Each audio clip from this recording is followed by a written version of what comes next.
I guarantee that by the end of this video, you will be able to answer any tricky question on encapsulation. We will cover the most commonly asked questions from basic to advanced concepts with simple examples. Stay tuned till the end. Let's begin with the first question. What is encapsulation in object-oriented programming? And the answer is, encapsulation means wrapping data and methods into a single unit, typically a class. The main idea is to hide the internal implementation details and only show what is necessary to the outside world. The next question is, how is encapsulation different from abstraction? Let's understand it with an example.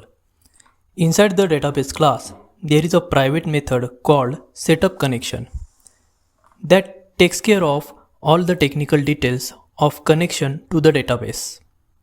Since it is private, no one outside the class can access it directly. Hiding these internal details is what we call encapsulation.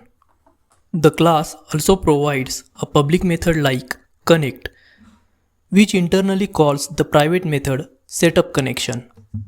The end user doesn't need to know how the connection is set up. That is, they don't need to know the implementation of private method. They only see the essential functionality, that is, this public method. So, when the end user creates an object of the database class, they can only call the connect method of the class. The user cannot directly call the setupConnection method as it is a private method. It will give a compile time error if the private method is called. In short, we hide the internal details using private method, that is encapsulation, and we expose only what is necessary through public method, that is abstraction. This way, the end user just gets an abstract view of the database class. That is, they can access only the public method while the internal details are hidden from them since those are inside the private method. The next question is, why do we need encapsulation? And the answer is, encapsulation is really important because it protects data from being changed accidentally or misused. When we keep data and methods together inside a class and control how they are accessed, we make sure the object always works as expected. It also makes our code easier to maintain. Even if the internal logic changes, the way other parts of the program use the class stays the same. And on top of that, encapsulation improves both security and reliability, since the class itself decides exactly how its data can be accessed or modified. The next question is, how do getters and setters help in encapsulation? And the answer is, getters and setters are basically methods that gives us controlled access to the private data of a class. Instead of exposing variables directly, we keep them private and then use getters and setters to read or update them safely. This way, we can hide the internal details but still allow other parts of the program to interact with the data in controlled manner. For example, in a setter, we can actually validate the data before updating the variable, or even restrict changes based on certain conditions. This way, the object's data is always handled in a controlled and predictable manner. And that is exactly what encapsulation is all about. Take an example of student class. Here, the age variable is private, so it cannot be accessed directly. Other classes can only use public methods, getAge and setAge. This is how getters and setters help implement encapsulation. The next question is, can we achieve encapsulation without getters and setters? And the answer is yes, absolutely. Getters and setters are the most common way to achieve encapsulation, but they are not the only way. For example, if a class has private fields and only provides specific public methods to work with those fields without directly exposing them. That is also encapsulation. At the end of the day, encapsulation is really about hiding the internal data and exposing only what is necessary. So, even we don't use explicit getters or setters, as long as we control access and limit exposure, we are still achieving encapsulation. Take the example of a bank account class. Here, the balance variable is private, so it can't be accessed directly. Instead, the user interacts through methods like deposit, withdraw, and show balance, which are public methods.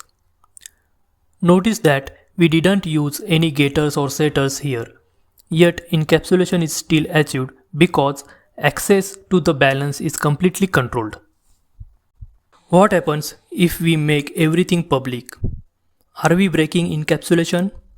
The answer is, if we make everything public, we end up exposing the entire internal state and behavior of the class to the outside world. And that creates some serious problems. First, there is no control over the data. Anyone can directly change the object's properties without any restrictions. Second, it increases the risk of an inconsistent state because values can be modified without validation.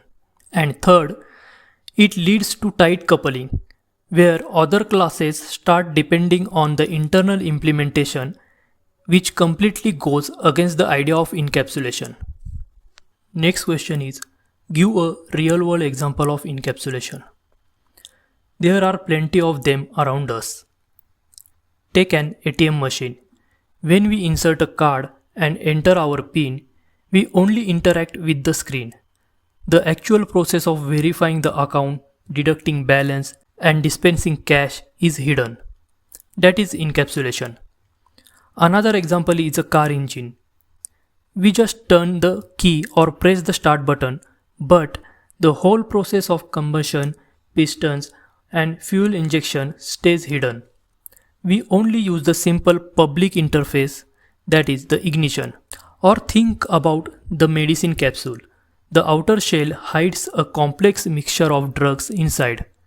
The patient doesn't need to know the exact formula. They just consume the capsule. All of these examples clearly show how details are hidden and only the necessary interaction points are exposed. Exactly like encapsulation in object-oriented programming. The next question is, what is the difference between encapsulation and information hiding? Are they same? And the answer is, they are related but not exactly the same. Encapsulation is about wrapping data, the fields and behavior, the methods together into a single unit, like a class. So it is more about the structure. On the other hand, information hiding is about restricting direct access to the internal details of that class and only exposing what is necessary through public methods. Example, in a bank account class, the balance variable is private, so that is information hiding. But balance plus deposit plus withdraw are bundled together in one class, so that is encapsulation. So encapsulation is the implementation technique, while information hiding is the design principle achieved through encapsulation. Next question is, how does encapsulation help in reducing coupling in large projects? Let's take an example. Suppose we have a bank account class and its balance variable is public.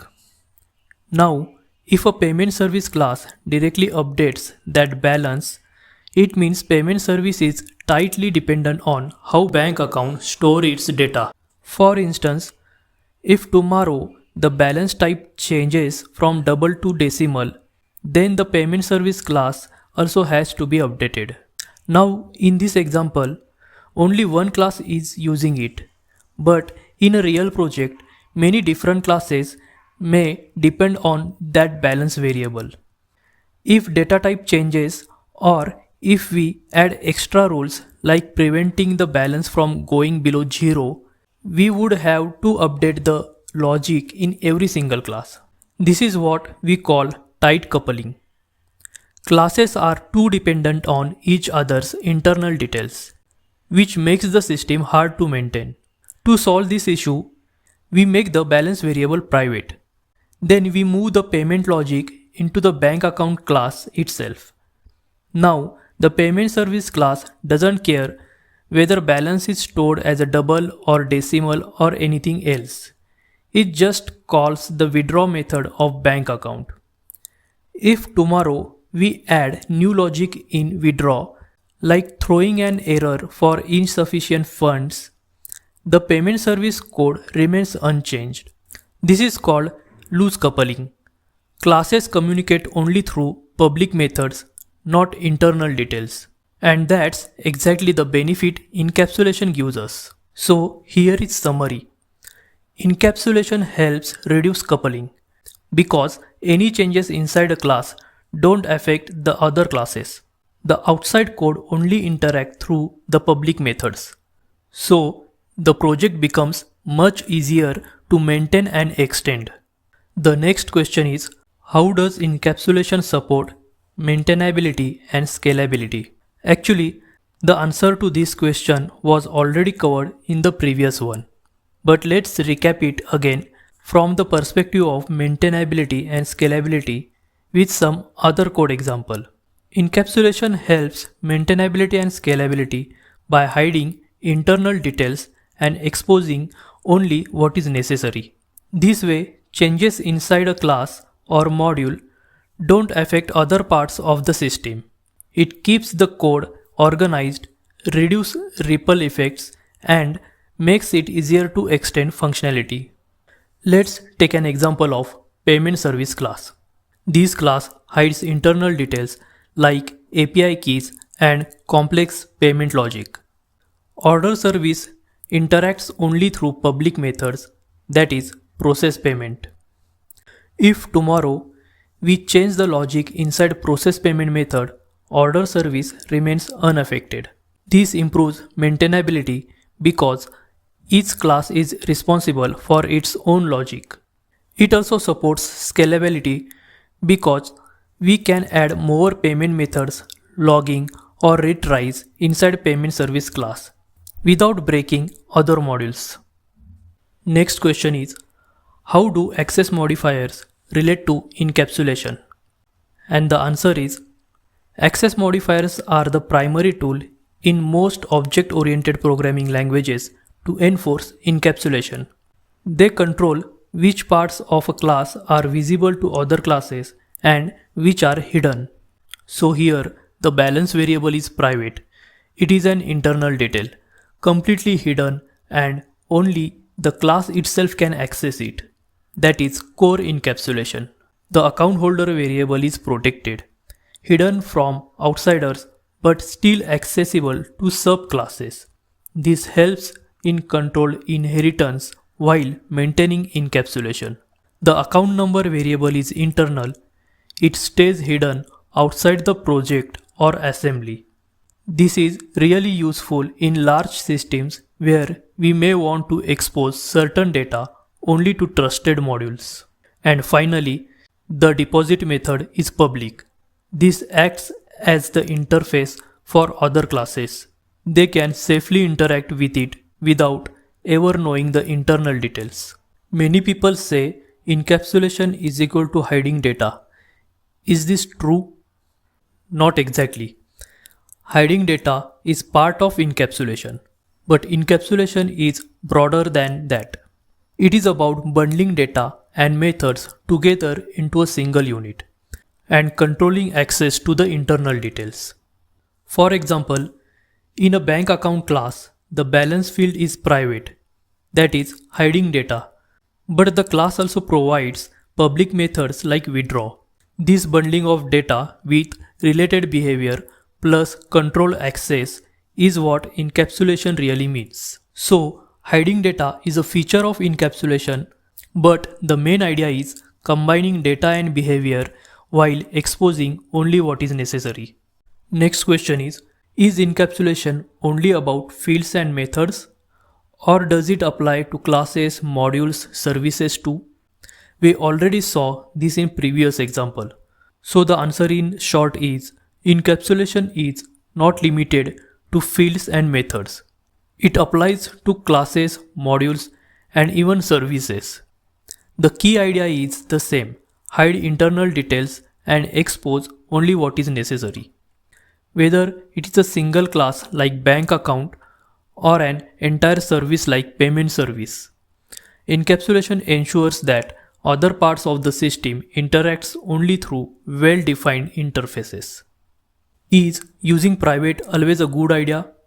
Answer is not always. Making data or methods private is useful to protect internal details and enforce encapsulation.